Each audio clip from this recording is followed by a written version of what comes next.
Vamos a conversar en este segmento con Daniel Pontón. Él es ex coordinador de la Red Latinoamericana de Seguridad y Delincuencia Organizada. Se enlaza con nosotros vía Zoom desde Ecuador. Señor Pontón, le doy las gracias por estar con nosotros en esta entrega.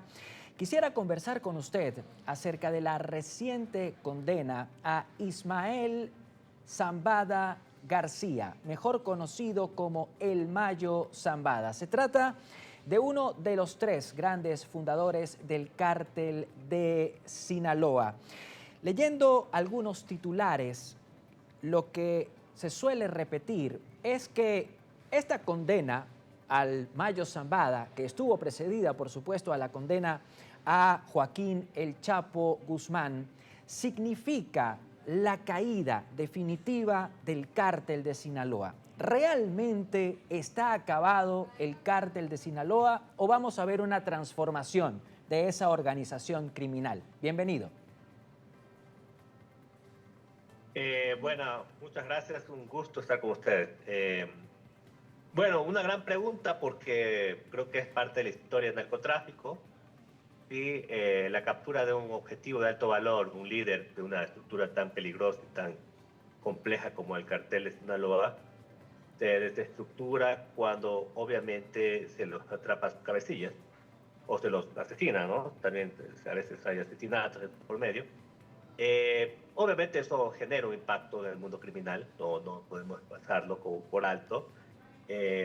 Sin embargo, lo que nos dice un poco la evidencia es que más allá de las transformaciones, un debilitamiento esperado, natural de quedarse sin algún cabecilla, etcétera, las estructuras se reconfiguran rápido porque se sabe que mucha gente toma la posta, ¿no? Frente a eso, cuadros intermedios, gente que está fuera del radar de las autoridades y que obviamente imponen una nueva dinámica criminal. Al final de cuentas son cabecillas, son nuevas mentes.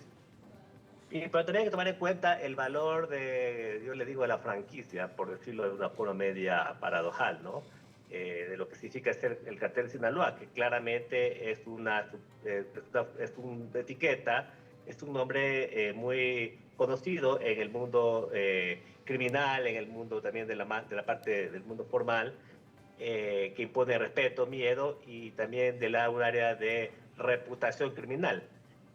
Por lo tanto, es de esperar que esa franquicia no desaparezca, sino que se reconfigure a través con nuevas facetas y tal vez con algún tipo de desmembramiento, que el caso, por ejemplo, del Ecuador, donde yo vivo, agresiones criminales a veces se extienden y lo que termina viendo es que empieza a haber un cartel de Sinaloa alfa y otro cartel de Sinaloa beta, ¿no? Eso lo parecido de manera figurada. Pero al final de cuentas todo nace de una misma organización y lo que sí impone mucho es esta lógica de sus métodos, ¿no? Que obviamente el cartel de Sinaloa se ha dado la fama a nivel mundial por tener un holding de control, digamos, de empresas criminales muy amplio, con muchos vínculos con actividades legales, ¿sí? Y sobre todo también la brutalidad alrededor de las famosas guerras que se libran en México y en otras partes del mundo por el control de espacios territoriales, etcétera, ¿no? Por lo tanto, la reputación se ejerce también con violencia. Entonces, tal vez es esperar que esto tenga un tipo de decisión que sea violenta, pero que al final la marca, en este caso la etiqueta de Sinaloa, siga siendo vigente porque para los criminales, al final de cuentas, es un aura de protección y también de impulso de sus iniciativas criminales, ¿no? Entiendo, entiendo. Usted, señor Pontón, acaba de usar una palabra que me parece bastante gráfica y bastante representativa y es la palabra franquicia. Usted se refiere al cártel de Sinaloa como una franquicia.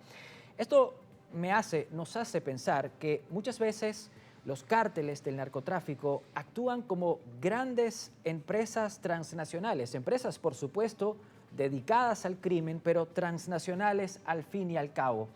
¿Cómo se convierte un cártel que puede comenzar siendo muy local en una empresa transnacional, como por ejemplo el cártel de Sinaloa o otros cárteles, el de Medellín, por ejemplo, en el caso de Colombia, y así otras organizaciones dedicadas al narcotráfico? Bueno, empezamos de cómo se ponen los nombres, ¿no? Al final son creados por las mismas organizaciones criminales para, primero, dominarse como agrupación y ejercer una presión de grupo y de control de la organización como tal, ¿no? Es la fuerza de la palabra, me lo cuenta, porque nadie tiene franquiciado en algún registro oficial el nombre del cartel de Sinaloa, pero el solo hecho de dominar ese cartel ya implica un cierto nivel de cohesión, de una anomia, de una anarquía criminal. ¿De acuerdo? A veces también son creados por las mismas autoridades para denominar ciertos grupos criminales, ¿no? El caso de otros países, por ejemplo, Venezuela, el famoso cartel de los soles, ¿no? Que a veces fue una ampliación del Departamento de Estado sobre una estructura criminal en Venezuela, en general. Pero lo que quiero decir aquí es que eso le sirve para catapultarse de manera local a manera internacional. Pero obviamente esto no se hace solamente con la fuerza de la palabra, ni solamente con la violencia, se necesita una economía que la mueva. Y esta Claro, economía tiene que ver con una capacidad de expansión empresarial a través de redes de filtración, a través de la coerción criminal, ¿sí? También de la influencia política, a veces también del soborno, de la corrupción, de la extorsión, que tiene un nivel expansivo supremamente alto a nivel territorial y también en otros países. Por ejemplo, toda la relación que maneja el cartel de Sinaloa en Ecuador para el tema del control logístico de la cocaína, de la producción de cocaína. Entonces sabemos que la cocaína se produce en Colombia, pero sale por Ecuador, por el Pacífico, y eso hace más o menos 20, 25 años se tiene registrado presencia de la estructura del cartel de Sinaloa en el Ecuador, ¿sí? Y eso no es de la noche a la mañana, sino se lo hace a través de un constante proceso de influencia a través de los mecanismos como, por ejemplo, la corrupción, la extorsión, la violencia, el miedo, o la red de contactos que se tenga, ¿no? Por lo tanto, hay que dar también un cierto nivel de mérito a esta gente porque son empresarios muy innovadores desde el punto de vista del mundo criminal, ¿no? Y eso a veces, por eso es que yo digo, siempre el crimen organizado tiene siempre, está 2 pasos adelante que la estructura, digamos, que la estructura criminal, ¿no? Que un Estado, perdón, este tío de cómo cambian, cómo operan. Y eso es la fuerza que tienen realmente, ¿no? Y claro, al final eso lo que hace es que el cartel de Sinaloa se haya dicho por mucho tiempo que es una estructura que tiene, digamos, una organización muy parecida a lo que es una corporación. Ya no se hablaba solamente de cártel o de grupo de crimen organizado, sino de una corporación criminal, que quiere decir que se articulan distintos negocios ilícitos, semi-ilícitos o lícitos de procedencia ilícita, ¿no? Y que nutre una gran estructura no solamente de actividades criminales, sino también de lavado, de protección, sobre todo. La esfera de protección es un tema muy importante, sobre todo a nivel territorial, y que, claro, le ha permitido expandirse a nivel mundial, ¿no? Porque todos sabemos que no solamente están los negocios que se tienen en México, sino todo lo que son las rutas de narcotráfico y de otro tipo de actividades ilícitas con destinos, por ejemplo, como Europa, las alianzas que establezcan con carteles de otras regiones del mundo, es fundamental. Entonces, es una actividad, digamos, empresarial, al final es una empresa, pero claro, una empresa destinada para fines ilícitos, con gente que sin escrúpulos utiliza muy bien los mecanismos que inclusive la globalización ejerce, ¿no? Por ejemplo, las comunicaciones, la tecnología, etcétera, etcétera. Ahorita la inteligencia artificial se está hablando mucho de ello para expandir su red de influencia, ¿no? claro. Señor Pontón, una última pregunta antes de irnos a la pausa, antes de terminar con la entrevista e irnos a la pausa.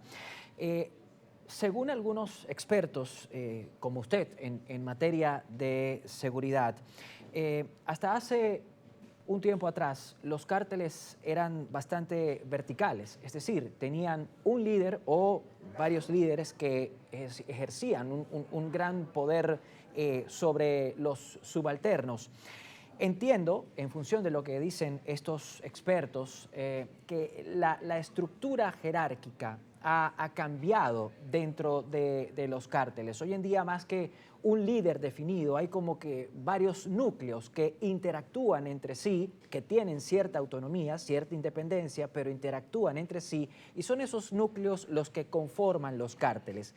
En líneas generales, ¿cuál es la característica o cuáles son las características de los cárteles de la droga en este momento de la historia?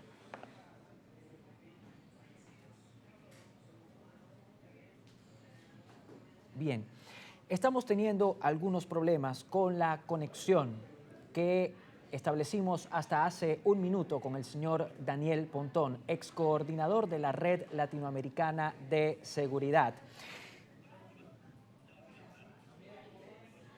Señor Pontón, creo que ya lo tenemos nuevamente en línea. Voy a reiterar una vez más la pregunta que le estaba haciendo.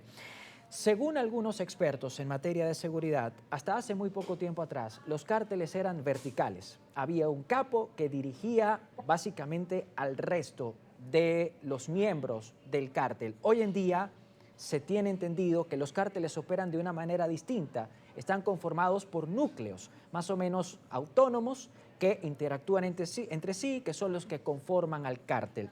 ¿Realmente esto es así? ¿Cuál es la característica, la dinámica de los cárteles de la droga al día de hoy?